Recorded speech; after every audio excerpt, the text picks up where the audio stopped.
Howdy folks, and welcome back to World of Tanks with the mighty Jingles. In yesterday's video we showed you the battle that had scored the highest amount of damage in any World of Tanks replay that had been uploaded to worldoftanksreplay.com since patch 9.10 went live. Well, it turns out that the four highest scoring amounts of damage done uploaded to worldoftanksreplays.com were all from the new Rampage Domination mode, which is kind of hardly surprising because you get multiple respawns in that game mode. The fifth highest amount of damage done, however, is in a regular old random battle, and it's here on Erlenberg. The replay was uploaded by Osaka04, and that's him there in his E50M in this very tier 10 match here on Erlenberg.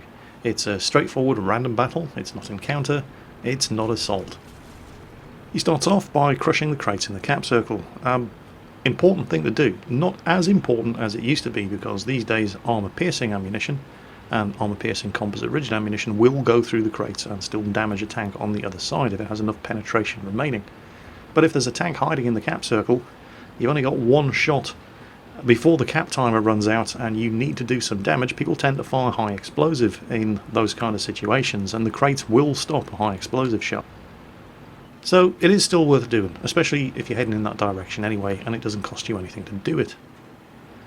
First victim spotted. Well, not the first victim spotted, but that AMX 1375 over there has definitely got his attention.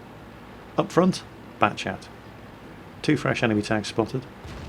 One of them taking a hell of a pounding, and he's actually got some shots on this 1375 here. The E50M does have a very, very, very good gun. It's got a kind of slow rate of fire, however, but it's got great penetration, good damage, and it's very, very accurate. Despite that, Osaka does miss a couple of relatively easy shots in the opening stages of this battle. E75 down there, for example. He's got a shot on the side, goes for the side of the turret, and it just sails right past the rear of the tank. That one really should have hit. Trying to finish off the AMX 1375. Meanwhile, they've just lost their LTTB, they've just lost another tank. Enemy 110 over there, Chinese tier 8 heavy. Does have a pretty strong turret, and the turret is all he can see, but the 110 is actually facing in the other direction, so he's shooting into the back and side of the turret here, and that's going to penetrate quite easily. The 110 turned around to help the AMX-50B that's up there finish off that friendly bat chat, so the team is now down 3 tanks, a bat chat, an E75 and an LTTB. That's when the Centurion Mark 7 comes around and unloads into him with the 105mm gun. Stops to take a shot at the AMX-50B, backs off, almost gets in the way of the ISU-152 back there, trying to get this building between himself and the shots coming in from the left flank, and that's when he takes a big hit from the front. Another 300 or so damage, probably the AMX-50B. Enemy E50M down there, nice target, he hits that one. Come on. E75 secures the kill on the E50M. This shot against the Centurion, no idea why that one didn't hit. He did suffer from this problem a couple of times in the early stages of this battle, but he pushes up to threaten the Centurion and takes a snapshot at the AMX-50B. AMX-50B possibly reloading and advancing, trying to get underneath the line of fire of these guns. Takes another snapshot, good amount of damage there at the Centurion Mark 7. AMX-50B threatening to come around. Centurion doesn't know which way to point his gun. Sees a threat coming from the other flank. It's hard to tell who's outflanking who here. However, his team is losing 2-8. These tanks on this side of the map are the only members of his team left. Oh, they've managed to get a kill. The AMX-50B is down. He ran into a hail of gunfire as he came over there. He's going to go for a ram kill on the Centurion. Come on, my son. Come on, shotgun. No, Centurion gets taken out before he can do it. The E50M is a fantastically good tank at ramming. It'll do 60 kilometers per hour and it weighs over 50 tons. And it's got lots and lots of frontal armour. It's almost always worth going for a ram when you're driving the E50M. Now, at this point of the battle, when I saw him turning his back on that 110, who's still back over there, I thought he was risking a shot in the back, but he's looking at the map. The base is wide open, there's nobody down there defending the base, and he starts telling the team, come on guys, defend the base. Dead Object 140 on his team, who didn't do an awful lot useful in this match, is calling him an idiot for trying to defend the base, and is instead telling him to go and cap with everybody else, but they're never going to win by capping unless the team are complete idiots. And the enemy team are not complete idiots. There's a very, very good bat chat driver on the enemy team, who is in a perfect position to spot all of those guys that rush north as they turn west and try to cap. And there's a Waffenträger E100 guarding the back door to the base, and those are just the tanks that we know about. Meanwhile, the friendly base is wide open, so Osaka heads back to try to do something about it. Now, the enemy team aren't trying to cap just yet, but he has spotted a T-49 and an IS-7 who seem to be in a no-cap kill, all kind of mood, and we're just going to stop and put a shot into the side of the turret of that 4502. Oh, that was close. There was the T-49. He's got some backup here, as long as he can keep spotting targets. There's a T-28 prototype and a T-110E3 up on the ridge by the farmhouse where he spent the majority of the beginning of this match. And as predicted, the guys who were trying to cap have been shut down hard by that Waffenträger, and the IS-4 that the Waffenträger killed is very, very upset about it. And here comes the IS-7. Now, this is pretty impressive. Watch the way he handles this IS-7. IS-7 pokes, fakes, comes over again, blows his tracks off, shooting through the inside drive wheel, immobilises him and does some damage, angles his armour, and bounces what is almost certainly a high explosive anti-tank shell from the T-49. Does not chase down the T-49. The T-49 is reloading for at least the next 20 seconds. Instead, he re-immobilises the IS-7 and then finishes him off. With the IS-7 disposed of and the T-49 bugging out, he's angling for another shot against, well, whatever targets he can get. There's the 4502 down there. And then, oh, takes a hit, but it doesn't do any damage, just takes his tracks off. Gets a shot into the 4502, and then an E75, for some bizarre reason, no idea why, suddenly decided to commit suicide by charging right over the top of the ridge and straight down into the guns of all those enemy tanks. So they've just lost another very, very valuable tank. Speaking of E75s, it looks like they've decided that this team is not going to be quite the pushover they hoped they were going to, and so this E75 is sitting in the cap circle, and it looks like he took a hit from not just Osaka's E50M, but also the T110E3 and that T28 prototype at the same time, and he's done. That guy got hit so hard he's going to take damage in the next tank that he loads up in the garage. Meanwhile, Osaka, desperately trying to even the scores here. They've killed the E75, but then they lost another tank, so while the situation isn't getting any worse, it's not getting any better either. And the guys up on the ridgeline are being... Oh, that was a bad angle for that 4502B to be in. Very, very strong tank from the front, phenomenally good at side scraping, but you don't want to be... Did he really just bounce off the bat? He did, he bounced off the bat, chat. Yeah. Well, it all depends on the angle that you hit the armour.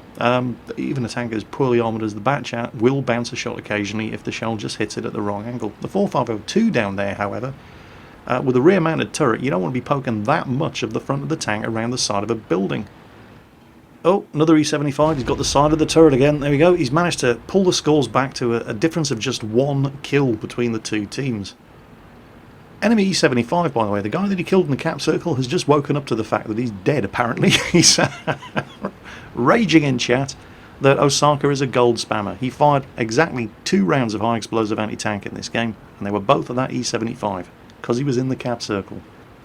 There's a time and a place for using high explosive anti-tank ammunition, and this is pretty much going to be one of those times and places. That E100 is threatening the guys left up on the ridge by the farmhouse there, but he can't get up there as long as Osaka is on the ridge over here. Unfortunately, Osaka's standard APCR ammunition is not good enough to get through the front of the armour of a tank like the E100 if you can't shoot at the lower glacis, so he switches to the heat, and he waits for this guy to point the turret towards him, and he starts putting heat through the front of the turret. Unfortunately, the T28 prototype took the bait. He saw the E100 down there with his turret turned to the side, went over, tried to get a shot into him. The Batchat saw the opportunity, rushed out, and killed him. They're down another tank. Now this is where things start to get interesting. The Batchat wants to get around and flank the E3 on the hill up there, but he can't go all the way around, otherwise he's going to get hit by the Object 268, and he knows the 268 is up there. But here comes the E100. Watch this. Now, Osaka is not firing heat ammunition, doesn't need to. Fires through the inside drive wheel, does some damage, and immobilises him. Heat, fired through the tracks like that, would have just blown the tracks off at best and done no damage. It explodes on impact. APCR goes through. Angles the armour, E100 firing heat back at him, you can tell by the distinctive sizzle on the impact, bounces off the angled armour. But now he's got to make a decision, E100 or the Batchat. They're going to lose the E3. He tries to help the E3 out, hits the Batchat, but the E3's done. E100's aiming at him again, waggles the armour, E100 donks one right into the side, and at that kind of angle, heat, once again, fails to penetrate. Immobilises the E100 again. This guy was on full health when Osaka first saw him. Does it again. Gets around the side at that kind of steep angle. I am actually very surprised that the heat penetrated, but the 268 turns up just in time Not that he really needed the help at that stage. He'd taken all the damage he was going to take from that E100. See, this is the thing about high explosive anti-tank ammunition. It does have fantastic penetration values, but it gets no normalization for armor angling or sloping. So if you can force the heat to hit an angled or sloped surface, there's a very, very good chance that it's going to bounce, and it just gets chewed up completely by spaced armor. A lot of E100 drivers in particular think that the high explosive anti-tank ammunition is some kind of magic bullet just because it's premium ammunition. It's not. You have to choose the right situation in which to fire it. Things are not looking... Well, again, you know, they're not getting any worse, but they're not getting any better either. They keep killing one tank and then losing one tank of their own, so there's still just that one tank difference. Oh, there's the bat chat, there's the bat chat, he's missed, he's missed, he's missed. They've both seen him just in time. The 268 is manoeuvring. Is the bat chat going to be dumb enough to come over? No, of course he isn't. Any bat chat that's managed to stay alive to this kind of stage of a battle tends to be a pretty good bat chat driver. The stupid bat chat drivers tend to get themselves killed very early on in the early stages of a game. Any tank with an auto-loading gun becomes exponentially more dangerous the longer it can survive in the battle. Bat chat can't kill a full health tier 10 tank in the early stages of a battle when he hasn't taken any damage, but when people are on the last dregs of their health, in a situation exactly like this, that tank becomes very, very dangerous indeed. The play that I kept expecting to see here was the bat chat coming over the ridge and driving a wedge between Osaka and that Object 268. He could afford to take one hit from Osaka and then could finish him off with 2 shots from his autoloader magazine, but he never seems to be willing to take the risk. Obviously, Osaka has already dealt with 2 other tanks, the IS-7 and the E-100, that try to come over the ridge and attack him by immobilising them and then just finishing them off at his leisure.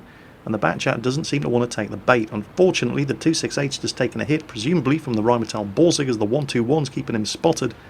And the bat chat, well, that could have ended very, very badly. Unfortunately, with 2 shots fired, the bat chat not particularly good at shooting in snapshot situations like that. It has a horrible, horrible aiming time, but he's still got 2 shots left. One of them kills the 268. The second one, big old hit there. I think that was actually the 121. The 121's now backing off. Osaka takes a big, big risk here. He goes out and he kills the 121 and bang, there's the bounce. There's the bounce from that hidden Rheinmetall Borsig. He's got 1 round of armor-piercing, composite rigid, standard ammunition left here. That Borsig can easily kill him if he goes after the bat chat, but oh, the Borsig fired and it missed. Come on, get the gun down. Don't let the bat chat reload. He's got him. Now, get yourself safe.